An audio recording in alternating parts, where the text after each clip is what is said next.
നമുക്ക് ഉത്തരേന്ത്യയിലേക്ക് കൂടി പോകണം. അവിടെ മഴക്കെടുതി രൂക്ഷമായി തന്നെ തുടരുകയാണ്. കശ്മീർ, ദില്ലി തുടങ്ങിയ ഇടങ്ങളിലൊക്കെ മഴ മുന്നറിയിപ്പുണ്ട്. മഴ ശക്തമായതിന് പിന്നാലെ ചാർധാം യാത്ര റദ്ദാക്കിയിരിക്കുന്നു. അസമിലാണ് കൂടുതൽ നാശനഷ്ടമുണ്ടായത്. 75 പേർക്ക് ജീവൻ നഷ്ടമായിരിക്കുന്നു. 10,000 ഇപ്പോഴും ദുരിതാശ്വാസ ക്യാമ്പുകളിൽ തുടരുകയാണ്. സായികുമാറാണ് ചേരുന്നത്. സായി, ഏതൊക്കെ സംസ്ഥാനങ്ങളെയാണ് മഴക്കെടുതി വല്ലാതെ വലച്ചിരിക്കുന്നത്? പലയിടത്തു നിന്നും വരുന്ന ദൃശ്യങ്ങൾ അത് വേദനിപ്പിക്കുന്നതാണ്. സായി, തീർച്ചയായും വിനീത, അങ്ങേറ്റം ഞെട്ടിപ്പിക്കുന്ന വേദനിപ്പിക്കുന്ന ദൃശ്യങ്ങളാണ് ഉത്തരേന്ത്യയിൽ നിന്ന് വരുന്നത്. ഇപ്പോഴും മഴക്കെടുതിക്ക് ശമനമായിട്ടില്ല. ശക്തമായ മഴ പലയിടങ്ങളിലും ഇപ്പോഴും പെയ്യുന്നുണ്ട് എന്നാണ് മനസ്സിലാക്കുന്നത്. കശ്മീർ, ഡൽഹി തുടങ്ങിയ ഇടങ്ങളിലൊക്കെ റെഡ് അലേർട്ട് പലയിടങ്ങളിലും ഇപ്പോഴും നിലനിൽക്കുകയും ചെയ്യുന്നു.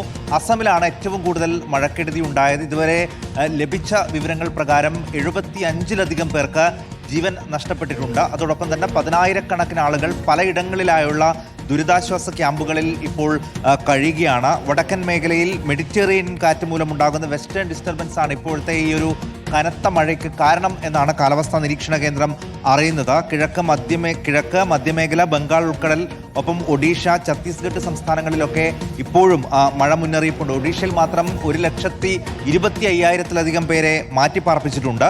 ചാർധാം യാത്ര, അതോടൊപ്പം ഹേമകുണ്ട് സാഹിബ് യാത്രയൊക്കെ സുരക്ഷ മുൻനിർത്തി റദ്ദാക്കുകയും ചെയ്തിട്ടുണ്ട്. 111 റോഡുകളാണ് നൈനിറ്റാൾ, ഡെറാഡൂൺ എന്നിവിടങ്ങളിൽ അടച്ചത്. അതോടൊപ്പം ഉത്തരാകാശിയിലും കനത്ത മഴയുണ്ട്. തീർത്ഥാടകർ വലിയ രീതിയിൽ എത്തുന്ന ഇടങ്ങളിലൊക്കെ നല്ല ജാഗ്രത വേണം എന്ന നിർദ്ദേശമാണ് അധികൃതർ ഇപ്പോൾ നൽകിയിട്ടുള്ളത്. ശരി, സായികുമാർ വിശദാംശങ്ങൾ നൽകി.